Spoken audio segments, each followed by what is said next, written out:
everybody. Welcome back to another episode of Bon Voyage Besties, your favorite podcast for all things travel, friendship, and everything in between. And today we're joined by a very, very special guest, one of my oldest friends in the travel industry, Danielle, who is fantastic. You need to follow her, and you are going to be ready to save money for a big trip to Iceland after this episode. I can guarantee it. Danielle is dedicated to making travel more accessible, no matter what your budget is. And she is also the host of a really cool podcast, award winning actually, called The Thought Card, where she shares her insightful tips on travel and money, which is a topic some people struggle with, myself included. So it really is a phenomenal resource that you should definitely check out. We're super excited for today's episode where we'll be diving into a destination that's sort of known for being quite pricey, which is Iceland. So if you've ever looked into visiting, I'm sure you've heard again and again how pricey Iceland can be. I know when I backpacked in Iceland back in 2015, so long ago, I did get some sticker shock at the cost of the breakfast at the hostel at the time. But don't worry, Danielle has you completely covered if Iceland is a destination that you want to check out. She is here to share how you can financially plan for your dream trip without breaking the bank, or in my case, breaking my credit card. So let's get into it. So Danielle, before we go into detail about Iceland, do you want to share a bit more about yourself?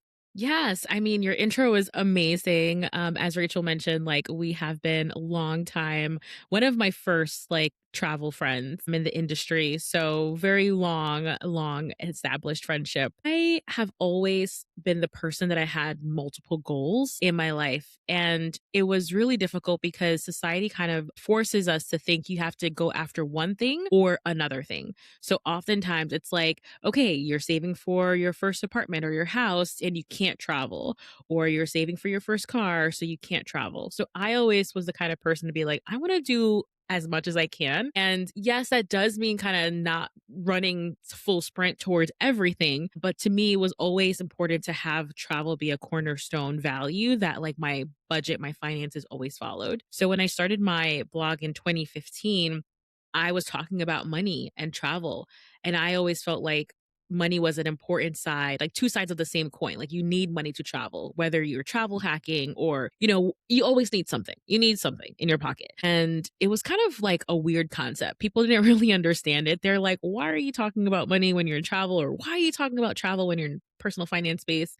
But to me, it was always clear. And I've since, since I started, it's always been about sharing how much things cost, making sure that we're financially prepared and so that we can go and enjoy our trips, come back, and this be part of our lifestyle. It's not just one trip, but many, many trips. And this actually leads to Iceland because I've been to Iceland 4 times. So a lot of people, say Iceland is a once in a lifetime. Not quite. It doesn't have to be if you don't want it to be. So that's really the premise of everything that I do online in the travel space.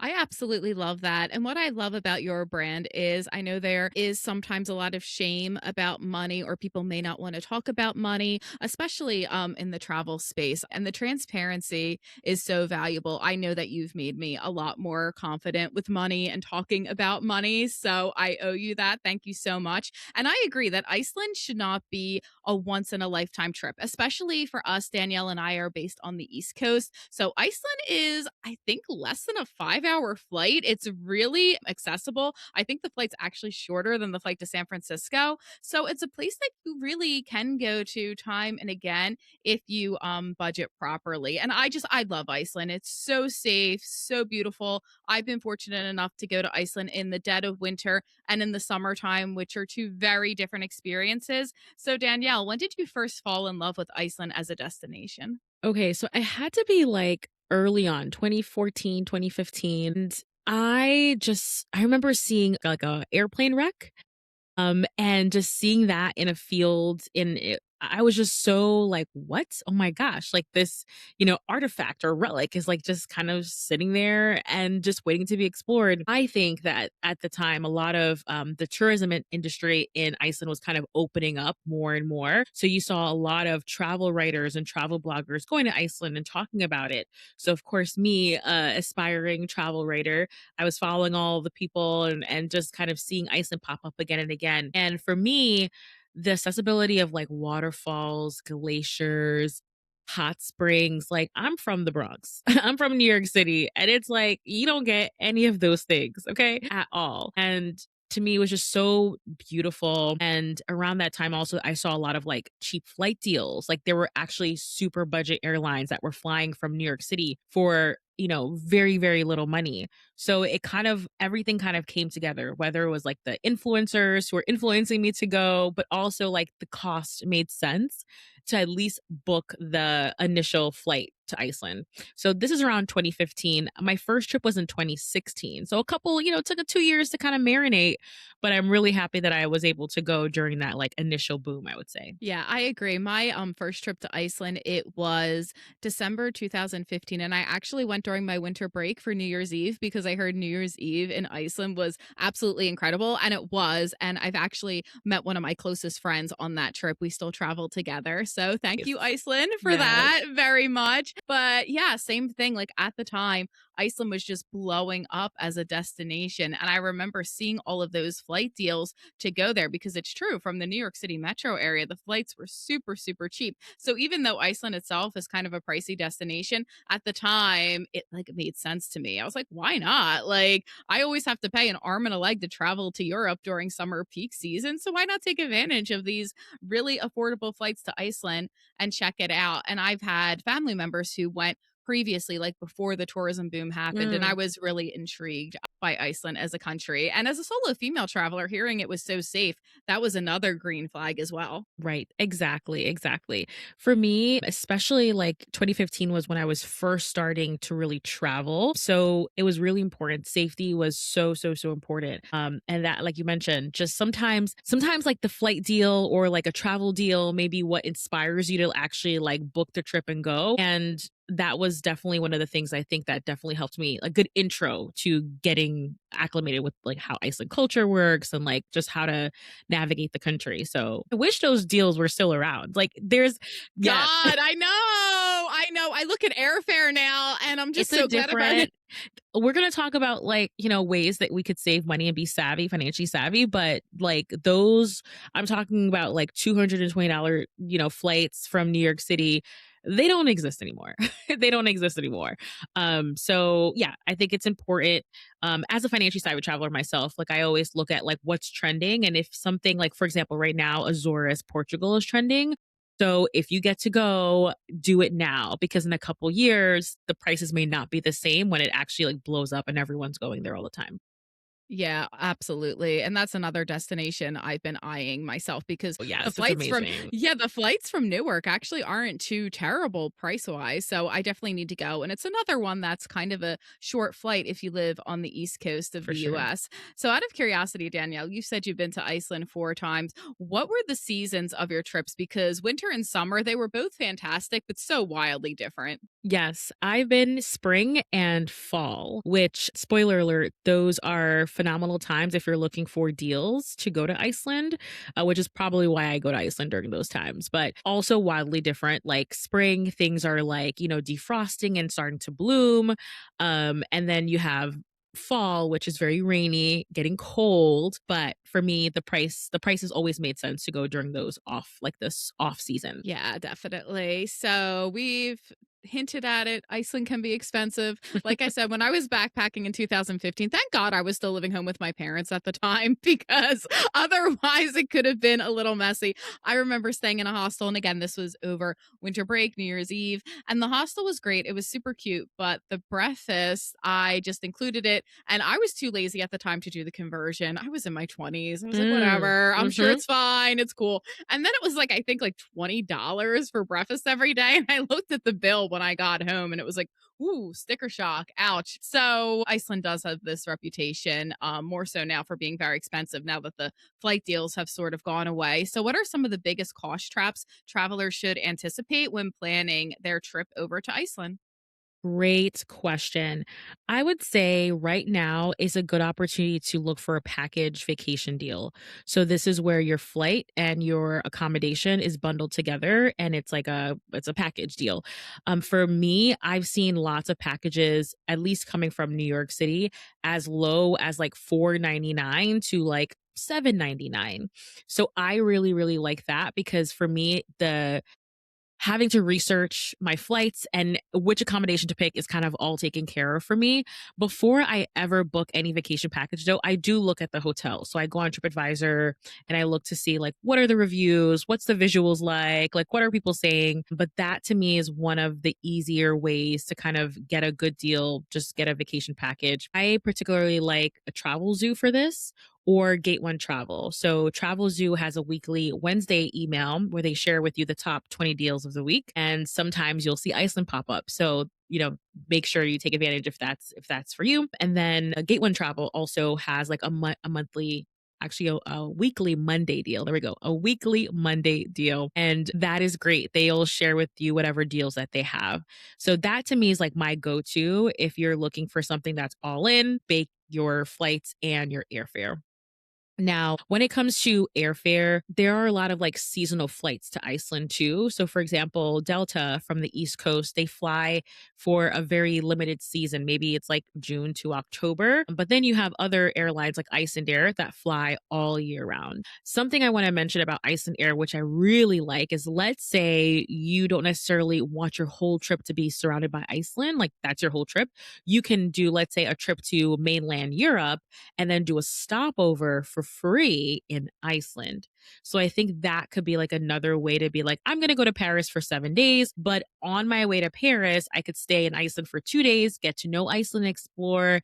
So I think that could be a great way to take advantage of like just getting to know Iceland without having to focus your entire trip on it. So stopovers via Iceland Air could be really, really helpful. And then when it comes to accommodation is going to definitely be one of the biggest line items on your budget.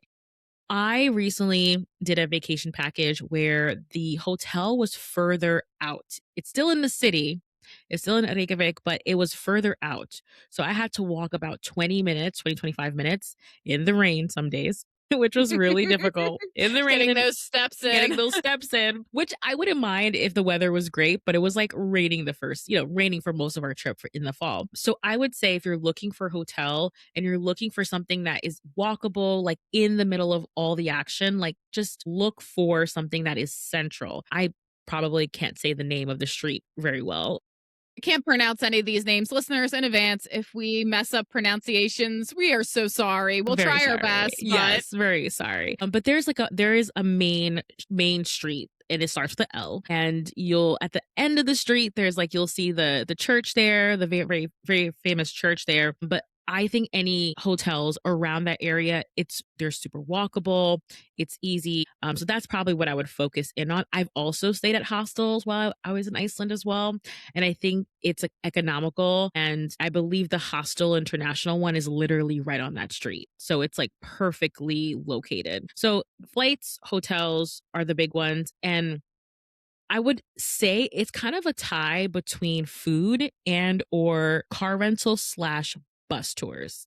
So I'm a bus tour girly. I'm same. like, I just don't want to deal with the headache of renting a car and car insurance and all the things that go with it. So I rather just book a daily bus tour. And these bus tours are 12-hour days. Like they will take you all over the They country. take you everywhere. I can't pronounce the name of it, but my mom and I did a tour in the summertime and it went out to the peninsula where the mountain from Game of Thrones is. Yes. And that was like a full on 12-hour day. And guys, I'm a bus tour girly too. Danielle and I are in the Yes. same boat. I want to eventually see the entirety of Iceland, the perimeter. I've only ever done day trips like around the capital.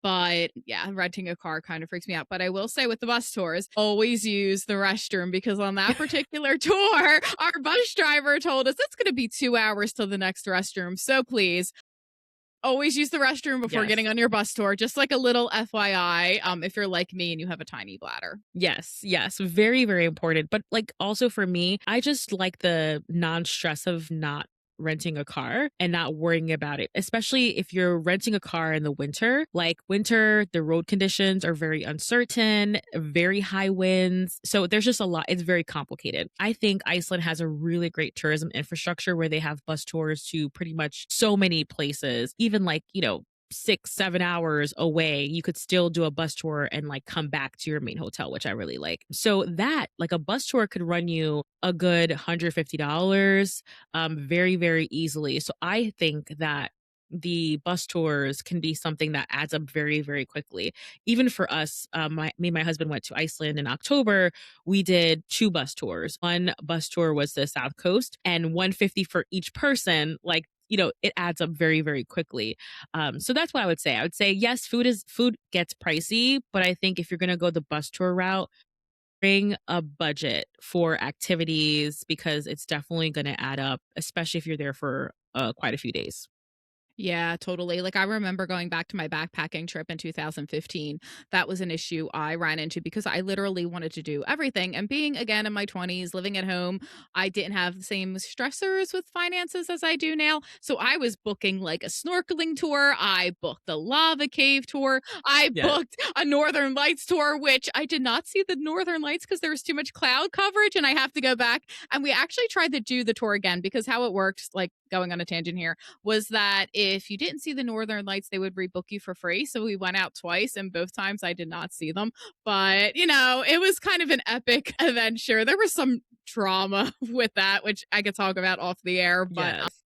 yes, a Northern Lights tour, lava cave tour, snorkeling tour. I did the Golden Circle tour. I went out to see the Black Beaches, South Coast. waterfalls. Yeah, South Coast. So all of that, when I say it added up, it It added adds up. up. It adds It up. added up. It It adds added up. up. And I think that's the pros and cons when it comes to should I drive versus bus tours is that when you have your own car, you have the freedom and the luxury to do your own thing, right? Like you can figure out what sites you want to see, how long you want to stay at each site. When you're in a bus tour, you kind of get shuffled around, right? They kind of give you a time limit and you have to be back on the bus. And, so there are pros and cons. And of course, a lot of these attractions in Iceland like the waterfalls, the glaciers, a lot of this is free. So nature is free to enjoy in Iceland. So again, if you do the, rent a car thing, you just kind of pay for one expense, like you'll have your fuel, your car rental, your insurance, but then all of Iceland to explore at your fingertips, without having to spend money. Something that I have been hearing more of is that there are a lot of the very popular places that now, before they used to have no parking fees, but now there are parking fees for everything at a lot of the attractions. So make sure you bring your cash, bring some money with you. To doesn't have to be cash, but bring your money with you so that you can swipe for those parking fees for sure.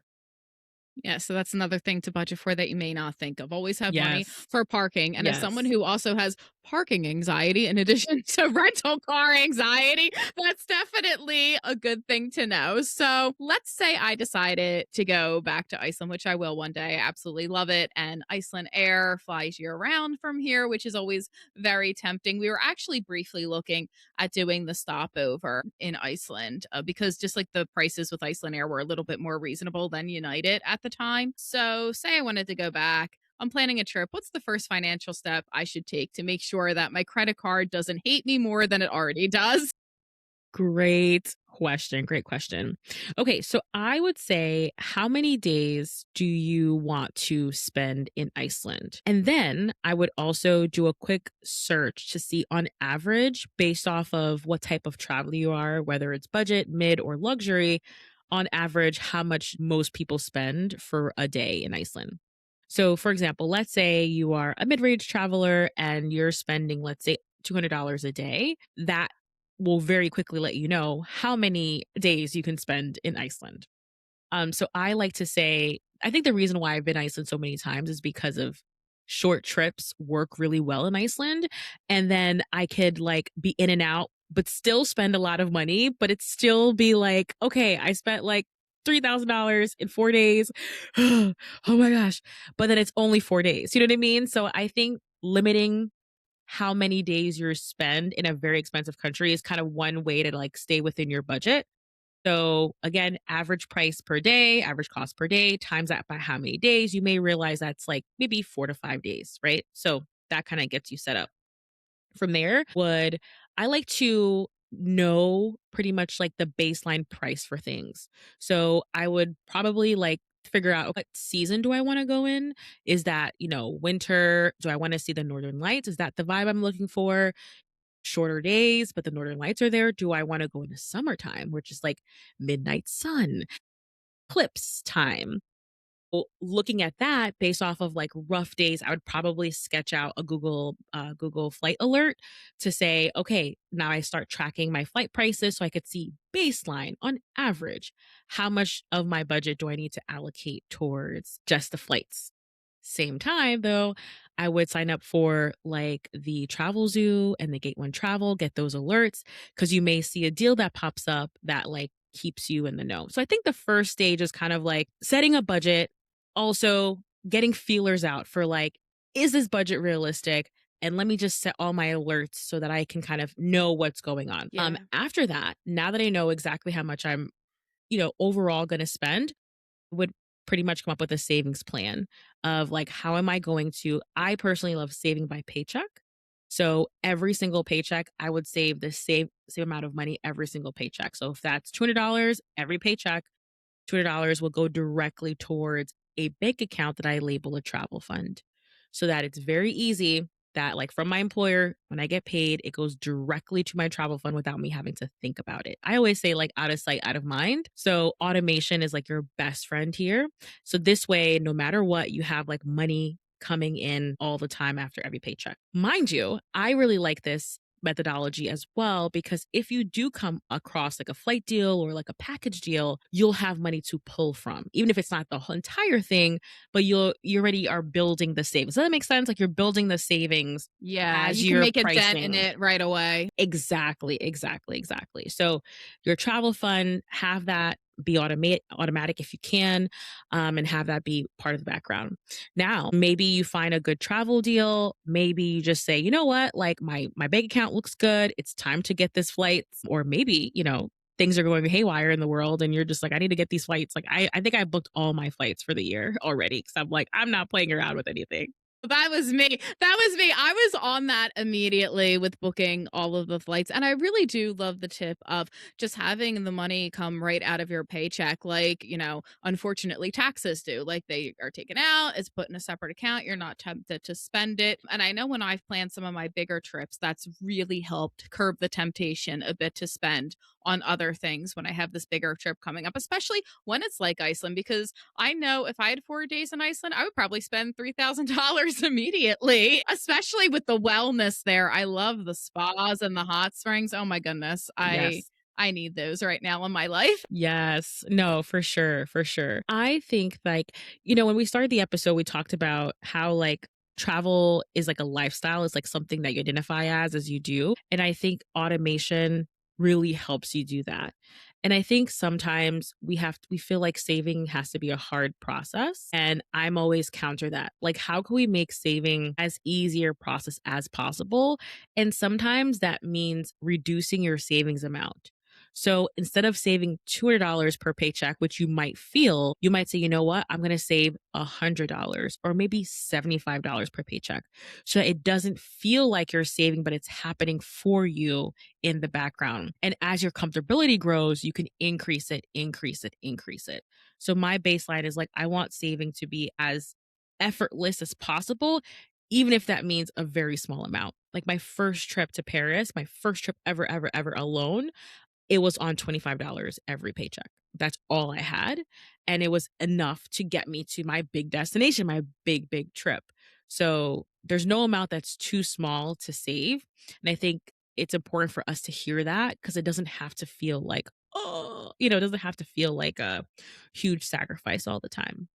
Yeah, and that's like really important and wonderful to hear you say that because I know sometimes, especially, living as a teacher in a very high cost of living state, I encounter people who are making, say, like 4 times my salary and they make the savings look easy. And then if I try to save a big chunk of my check, it's kind of like I'll stop right away because I'll get discouraged and I'll be like, oh, this is too much. I still want to see my friends. I still want to do things. But when you take those like baby steps, even like you said, $25, $25 is still not $0. It's going towards something. And I definitely think that reframing that helps a lot. I know it definitely helps with me because every little bit goes a long way. I mean, think about it. It adds up over time. For sure. Sometimes I say to myself, like, okay, eating out tonight, this is like a meal in like Italy, Rome. This is like a full blown meal, or this is like an activity that I could have been doing in Iceland, for example. So to me, that little bit of sacrifice today definitely means a lot more with the travels that I'm having. So yeah, I think saving money is a very big part of it. And it also like this could be a good time to be like, you know what points and miles do I have? Like if you're into travel hacking, you may say, you know what, I'm going to stay at XYZ property, maybe a Hilton or something like that because I have Hilton points. You know what I mean? So tap into, don't hoard, right? I always say like Never hoard, just never use hoard. use what you have as wisely as you can, but just use it. So sometimes like that looks like tapping into my points and miles stash, and sometimes that looks like tapping into my bank account. It just really depends. So once you know that you're going to Iceland, you have your dates, you requested your time off, you booked your flight, you booked your hotel. Now is a good time to look at how many days you have total and figure out what exactly do I want to do when I'm in Iceland. I highly recommend your first hopefully 1 or 2 days, your first couple days, focus on exploring Reykjavik because this will give you a good sense of how a lot of Icelanders live.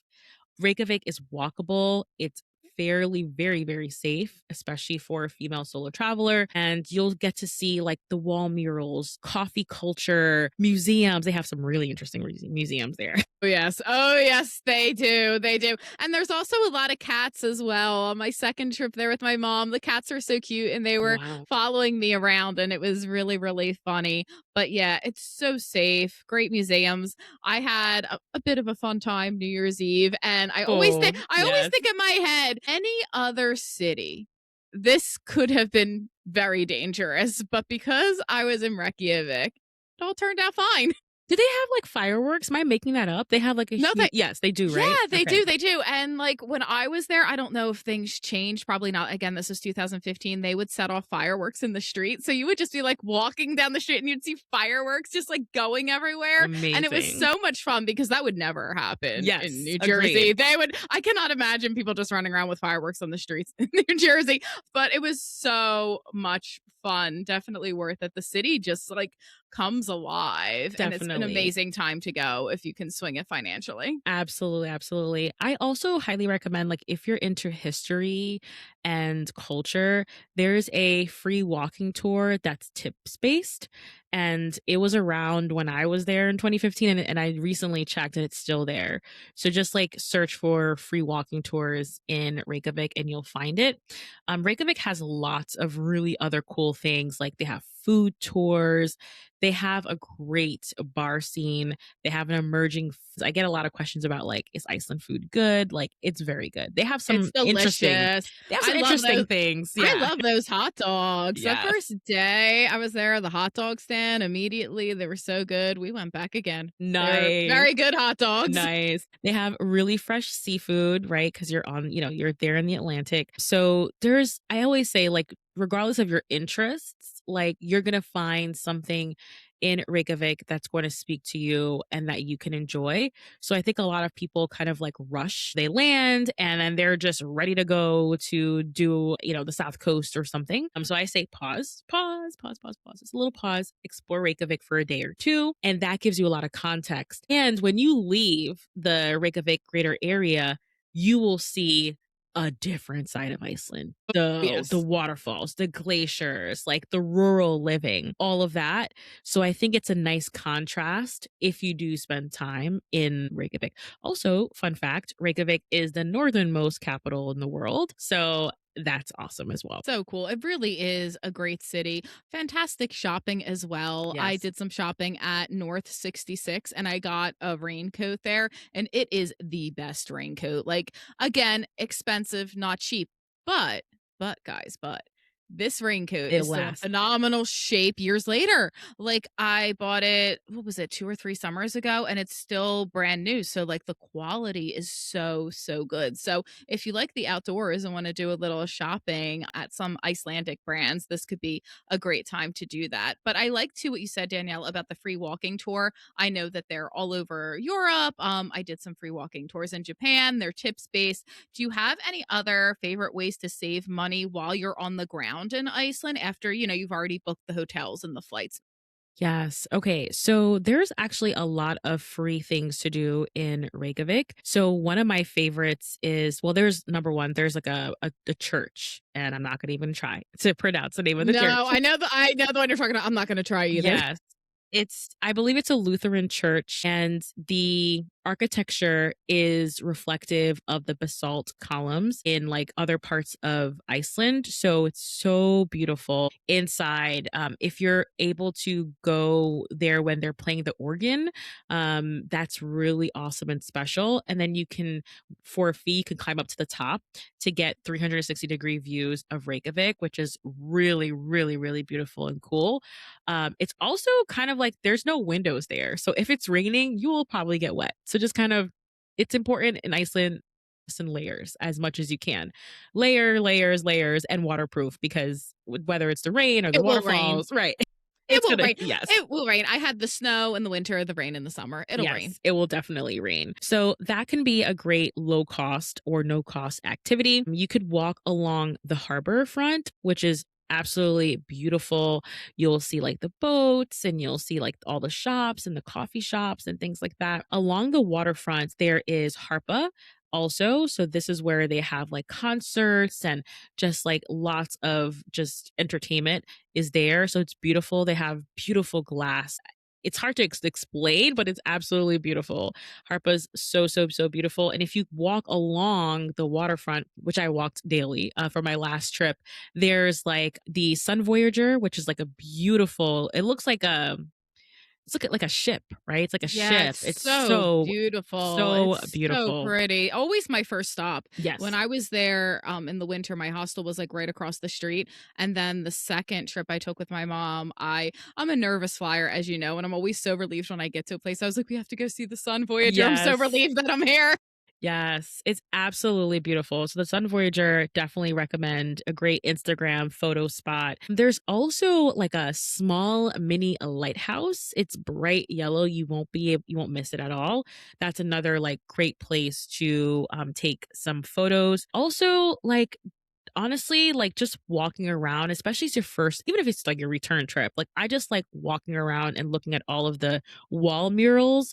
So you'll see all different types of like creative expression all over the buildings. So just being able to just take a look at the wall murals, I think could be a really like great fun thing to do. Something else, I know a lot of people want to do like the Sky Lagoon for like the 7 step Icelandic ritual spa experiences or the Blue Lagoon, which can be pretty pricey, but part of Icelandic culture is bath culture. So there are local baths or pools, swimming pools all over the city. So I've been to one, but I know that there's at least two in that very central area. Actually, one is right by the church, by the way. I just found that out recently. And you can pay like a couple of bucks. Like I remember when I went, it was like $8. 8 versus Wow. couple hundred if you wanna do like Wow. a really exactly, and It's guess a what? big difference. Very big difference, but guess what? You're gonna be with the local people. So you will be, instructed to do like what local custom, which is like take a shower naked. So take a shower naked, get undressed, rinse off, and I think it's great because you could see really how Icelanders live and how they relax. You could go into the hot tub and the cold plunge and just swim, So it's really beautiful. And I think that's a great way that if you are on a budget, you can still be, enjoy the bath culture without having to dish out so much money for the Sky Lagoon, which I love. I love the Sky Lagoon, but if you're on a budget, it could be pretty tight. It was expensive. Like, I love the Sky Lagoon as well, and the last time I went, I treated my mom to the Sky Lagoon as a present, and it was worth it because she's my mom. I'd do anything for her, but it is expensive, and the Blue Lagoon is pretty pricey as well. I've done that twice, and it was worth it. It's beautiful. If you wanna save the money, why not check out one of the local baths? I definitely wanna check that out now because there's a spa not too far from me, and I was thinking, like, how much I miss going to the spa, and I'm like, "Why not do the spa, but in Iceland?" Yes, yes, yes, yes. And these local swimming pools, like you're not gonna have like the five-star treatment that you'll get at one of like the higher end, but that local experience, I feel like you can't beat it. And it just gives you that insight into like how Icelanders live. So I think that's really good. Another easy way for you to save money in Iceland is to bring a water bottle with you. You do not have to buy bottled water like so many other places in the world because Iceland has like one of the purest water.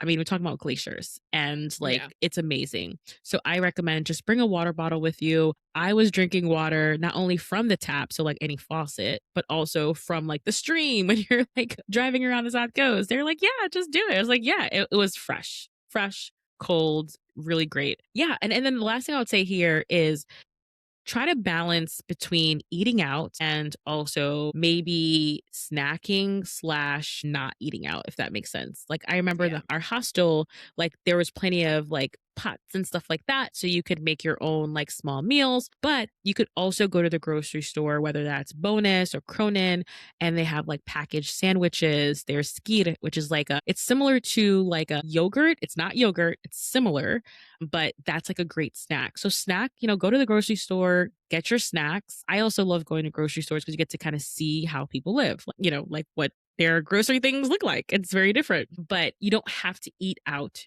every single meal. I like to eat out during my dinner times. That's harder. But for breakfast, if you stay at an accommodation that has free breakfast, boom, that's taken care of. You know, all you have to worry about is maybe a light snack or a lunch. And then you could really spend more on the dinner. That definitely makes sense. When I was staying in the hostel, I did that too. I would go to the grocery store. And it's so funny because here in New Jersey, I get very aggravated at the grocery store. Instacart premium is included in my credit card fee. So Nice. I am always having stuff delivered. And I just like refuse to go. I'm like, oh, it's too crowded. I have no patience for this. But it's true. Going over to a different country, it really is a fun cultural experience. And in Iceland, it's definitely a good way to save money. And then another thing for breakfast, what my mom and I did, the hotel, I don't think had free breakfast, but there were so many fantastic coffee shops and bakeries in Reykjavik that we would just go and get a coffee and a pastry, and that would be our breakfast. And the pastries, oh my gosh, they were phenomenal. I miss those pastries so much. They have an amazing coffee culture in Iceland. So, and they also have an amazing and they eat ice cream throughout the year. Like doesn't matter freezing cold outside, they're going to enjoy ice cream. So, between coffee and ice cream, like there's just great options. What more do you need, really? Right? Just simple. What more than you We're need? simple, right? We're very Yeah, simple. we're simple. Just give us ice cream and coffee and we are good to We're good to go. go. We're We're good to good to go. go. Yes. So, speaking of the experiences in Iceland, we've talked about ways to save money, but out of curiosity, are there any experiences there that are worth shelling out a lot of money for? I feel like I snorkeled in Silfra, which is like the Yes. shifting tectonic plates. So it's pretty much like you have like I think it's the Europe and the Asian tectonic plates, they're shifting apart and it creates like this opening. And the visibility down there is like one of the best in the world. And I remember seeing people, videos and photos of this, and I was like, I am going to do this. My experience years ago was a half day tour. So it was like a morning, like you start at 9 and you're back at your hotel at like 1. So it's not a full day tour. And they will take you to the fissure and you can snorkel. And absolutely beautiful, absolutely stunningly beautiful. Something that I will never, ever, ever, ever, ever forget in my life. Pricey, but worth it. And I think also it's fun. I don't know. Did you get to do that? Yes. I Yes. did. I did. I'm Okay. just thinking about it. So I You're so right. One of the best experiences of my life. And I actually snorkeled Silfra in December. And I remember when we were driving out there, I did the same thing. It was a half day morning tour. And one of the people in the car, it was actually me, asked if it was going to be cold. And the tour guide was so funny. He was like, "You're snorkeling in glacier water in Iceland in December." I was just like, say no more. Say But less. say less. Say less. And then, like, it was so worth it, but then we had to, like, change outside. They said there was gonna be, like, a changing area because it was, like, me and all boys, and they were like, "Oh, there's a changing area for you." The changing area was behind the van in the snow, and Oh my gosh. then I was, like, struggling to get the booties on, and they had to come back and, like, help me, so I'm, like, stripped down to my underwear, struggling with this dry suit and the booties in the And the snow. wind, I'm sure, was like whipping your butts. Yes. Yes, whipping my butt, but it was so worth it. Like, I remember just, like, going down the ladder to get in that water, Mm. and it just, like, looked like hypothermia, and I was like, I don't know, this could be bad." But once I was, like, in there, just the visibility, it is something I will remember forever, and I would totally do it again. It was absolutely beautiful, easily best money I've ever spent. It's up Yes. there. Yes. And I think this question is really important because, there comes a time where it's like you're not always looking for like the cheapest experience. Like you're not always looking to spend the least amount of money. I feel like for me right now, I know I have a fixed amount of budget for a trip. And my goal is to really spend as much as I can on the things that are important to me and spend very little on the things that are not important to me. So for me, the experience like Sofra, sure, on paper, it was a couple $100s on paper, but it was absolutely worth it may be once in a lifetime for me. And I don't know. Like it was just absolutely worth it. Another incredible experience that I highly recommend is going horseback riding somewhere in Iceland, doesn't matter where. Like it was really interesting to be able to like see Icelandic horses in the flesh, like ride one and learn So about. They're cute. so cute and very unique. So I definitely recommend to do something of the sort if you can. So those were two of the experiences that I was like beyond the like south coast. Like I every trip I go to Iceland, I always do the south coast. I want to see the glaciers and the waterfalls, but there are also like ice caving. One of the also hold on. One thing I do every Iceland trip I do, I aim to do something different. So now I could have like a repertoire. I could have a big catalog of all the experiences I had because every trip was different. So one trip was Silfra. Another trip was, horseback riding. Another trip was like something. So I try to do one thing different every trip so that I could kind of build on the experiences that I really want. But I know people who do like ATV riding or ice caving or, glacier hiking. Like there's just so many experiences to have in Iceland beyond just a straight up bus tour. Yeah, so it's all of those, all of the above, all the above. I miss Iceland now so much. Yeah, at the other tour I did, it was in the lava cave, and you had like a headlamp, Yes, and you I've had to done like, that. and it was so narrow. You had to like crawl on your like hands and knees because one part was like so narrow. And I remember sitting in the cave, and the tour guide was like, "Just for a moment, turn off Oh your my, we went to the headlamps." Oh same my tour. god! We did Yeah. the Oh my same thing. It is like you want to hear pitch dark silence, like scary. It is pretty like wow. that moment will stay with me for life because that so dark, so quiet. I never knew such darkness and Mhm. quietness existed on this planet. And Yep. like my heart was like pounding. And then on the tour too, she told us like right from the beginning, anything valuable, leave it on the bus because on a previous tour of hers, somebody dropped their passport in the lava cave and that passport was not coming back. My gosh. Yes. Wow. That would give me so much anxiety. So yeah, just leave it. Just leave it. Yeah, I can't imagine going into a lava cave with your passport. But Danielle, I hear you have something super exciting in the works. You love Iceland so much that you're pivoting and running tours in the future to Iceland, which is so cool. So could you tell us a bit more about that? Yes, I'm very excited. So if you head over to my blog, my website, thoughtcard.com, under my Iceland tab, like you'll see what group trips I have coming up. But I've come to the point where I've been to Iceland often enough where I feel so comfortable And there's so many people who haven't yet to go to Iceland. So I'm like, you know what? I want to begin to lead my own tours. I mean, I think it's a great introduction. So if you're the first time going to Iceland, you don't necessarily want to go alone and you want to go with a group of like-minded, soft adventure travelers who are exploring and like sightseeing, then this is an incredible opportunity. Like I mentioned, we spend a couple days in Reykjavik to get you acclimated, to get you aware of like Icelandic culture. And then we explore the Golden Circle, the South Coast. Classic road trip to see all of like the big sites, the waterfalls, the black sand beaches, the glaciers, all of that. So I'm really excited because it's so different from talking about Iceland and like sharing my experience to actually creating a tour, creating an experience for people to really enjoy. And because I've been there so many different times, I know like what I wish would have been different on each trip. So I can customize it in a way that I feel like will be truly enjoyable, but I still have that like, outsider perspective where I'm like, I'm still a tourist, right? I'm still a tourist. I can bring that tourist insight into such an incredible destination. So I'm excited to do something new, and the feedback has been really, really awesome so far.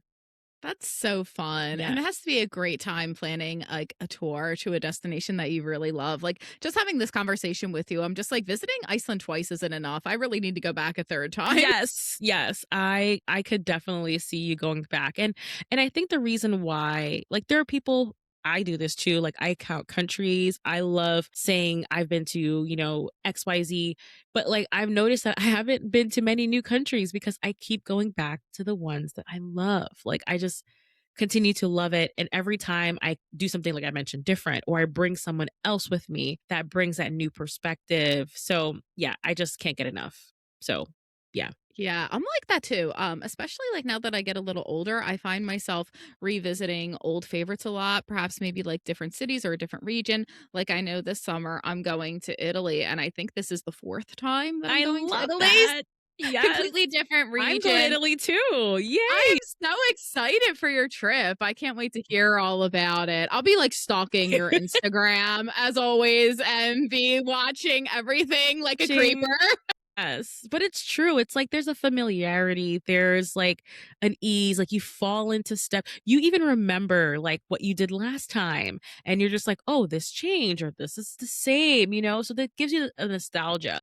So, I'm always for if you just wanna go to the same places again and again, that's okay. Like this is your time. This is your travel budget. You get to do what you wanna do. Exactly. I would say it's your money as long as you're not hurting anybody else. Yeah. Travel however you want. If it Yeah. means going to the same destination once a year, do it. You definitely gain a new appreciation for a place if you go multiple times. I know that that's happened to me with many places. So, final question, what's the number one piece of advice that you would give someone who's planning their very first trip to Iceland? Which I'm so jealous. I wish I could experience it again for the first For the time. first time. Okay, I would say that Iceland is a destination where I'm sure you could go and wing it, and you can, but I do feel like, if I'm being honest, it's one of those places that you get more out of it if you're planning. And it doesn't have to be like you plan every single thing down to a T, but simply like hearing this episode and knowing that, okay, here are some easy ways to save money, like bring a bottle of water or like, pack layers. That will make your trip so much more enjoyable because you'll be in the know, right? You'll be in the know and you'll be prepared. I also say like give yourself more free time than you think that you'll need. Like it's easy to just kind of pack your schedule from morning to night, but I think the spaciousness, it really gives Iceland the ability to shine. So I wouldn't say wing it. I'd say it's a planning destination for sure. Planning destination for sure. But there have been times that I have just winged a couple days or so, and it led to some awesome experiences, new friends, you know what I mean? So find your balance. Find your balance so that you can make this trip amazing, incredible. And I've yet to meet someone who's like, I've been to Iceland and I'm good. I've always, everyone I meet is like, I've been to Iceland and I would love to go back one day. So don't be surprised if you want to go back because there's still so much left to do. Absolutely. That happened to me on the second trip that I took with my mom because I had gone again 2015 as a backpacker, went with my mom in 2023. And I was like, oh my gosh, it's been like 8 years since I've been to Iceland. And 8 years cannot pass again. I love Mhm. Iceland so much. 8 years is too big of a gap for a return trip to Iceland. I just love it so much. And there's so much to see and do, so much beautiful nature, tons of experiences that I like want to, have over there. And the close flight does make it easy. It does make me really happy. For sure, for sure.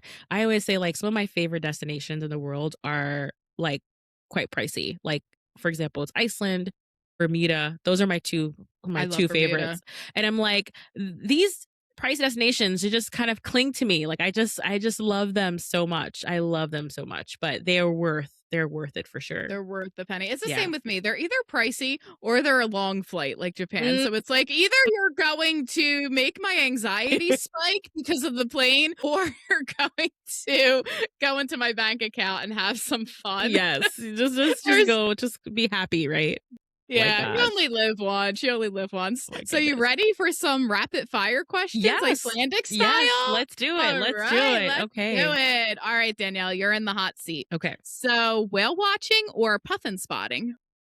I would say whale watching because, should I say because or Yeah, go for it. I've been whale watching before in the Azores in Portugal, and I didn't get to see a whale, but I saw lots of dolphins. And for me, that's really exciting. Like, it's so exciting to see just wildlife, sea life. So I would say whale watching. And I could see being like on a little rib boat being so much fun in Iceland. I did that over on Vancouver Island and it was so super fun. I was laughing my head off. Good adventure. Good adventure. Yes. I love Good it. adventure. Yes. What is one Iceland must pack item that you swear by? I would say your hat and mittens. And even, like, what is it called when you cover your eyes? The sleep mask? Yes, the sleep The mask in the sleep mask. summer. The sleep Oh my mask. gosh, you need that. The summer, absolutely. Otherwise, you will be up all night. Now, most places do have the blackout curtains, but it's always good to bring that It's sleep mask always just in great. Yes, case. just in case. And again, it's cold year round. Having hats and gloves and mittens and things like that, you're gonna need it no matter when. Yeah, that's really, really true. It gets like when we were in there in June, it was still like, I don't know what it is in Celsius. Sorry, guys, but it was like 40 degrees Fahrenheit. And that was cold. And, with the wind and all, pretty crisp. All right. So, speaking of the seasons, Northern Lights or Midnight Sun? I haven't seen either of them, but I feel I'm a summer baby at heart. So I feel like the Midnight Sun is like top, top, top, top, top on my list. So I would love to visit Iceland in the summertime to experience the Midnight Sun. There's nothing like Iceland in the summer. Oh my It's so gosh. good. I would go back in June in a heartbeat with those long days. It was so much fun. All right. The pricey experience battle, Blue Lagoon or Sky Lagoon? I have yet to go to the Blue Lagoon. I have my thoughts about it. So Sky Lagoon all the way. I have gone to Sky Lagoon and it was absolutely beautiful. It's stunning. Stunningly beautiful. You are literally like it's man-made hot spring, but it's overlooking the Atlantic Ocean. So you could literally, it's like an infinity pool that like looks out and it's like so cool. And they have the 7-step Icelandic ritual. So you'll be putting bath salts on you and sprayed and in the sauna. So I think it offers a really great culture immersion and spa experience all in one. I love that sky lagoon. The infinity pool is Beautiful. so cool. I made my poor mom take a million pictures of me where I'm like looking out over the Atlantic, pretending I was like some rich diva in Succession or something. It's so beautiful. It's so beautiful. Yes. Great. I think if you're also traveling with your person, like it could be a great I actually carved a whole day for that. I was like the last day before we fly out, it was all Sky Lagoon. So we could just soak in the hot tub from morning to night and it was great. So it was awesome. That's Yeah. amazing. That's definitely a wonderful thing to do with a partner for Yes, for sure. sure. Absolutely agree. Oh my gosh, Danielle, thank you so much. I had so Yeah. much fun. I want to go back to Iceland so badly. I'm so excited for your trips. So, before we close out, do you want to tell our listeners where to find you? Absolutely. Head over to thoughtcard.com. I have tons of Iceland articles. I've been writing about Iceland since 2015. So you'll find all different money hacks and tips and things to do and so many other things. And also, I have a travel podcast, travel and money personal finance podcast called The Thought Card. I talk a lot about Iceland on there as well. But if you want to, be a more financially savvy traveler, that could be a great place. Just tune into your earbuds. And yeah, I'll be there every other Thursday. Yeah, the podcast is awesome. Danielle is one of the reasons that I podcast now. She's fantastic. So please definitely follow her. She is great. And yeah, that's a wrap on today's episode of Bon Voyage Besties. Again, huge thank you to Danielle for joining us and sharing her incredible insights on how to make Iceland more affordable without missing the magic, because you can definitely do both. So from smart budgeting tips to must-have experiences, we hope you're feeling inspired and ready to book that trip to Iceland. I know I am. I'm already thinking about Same. the school calendar for next year, that 5-day February trip. And I'm like, do I want to do another winter trip to Iceland? I think I do. I love So it. if you love this episode, don't forget to check out the Thought Card for even more travel and financial advice so you can explore the world with confidence too. And of course, we'll link all of Danielle's information in the show notes. So until next time, stay curious, stay adventurous, drop us a review if you like this episode. Go to Iceland, why not? You only live once. And Bon Voyage Besties. We'll see you in the next one. Bye Yay!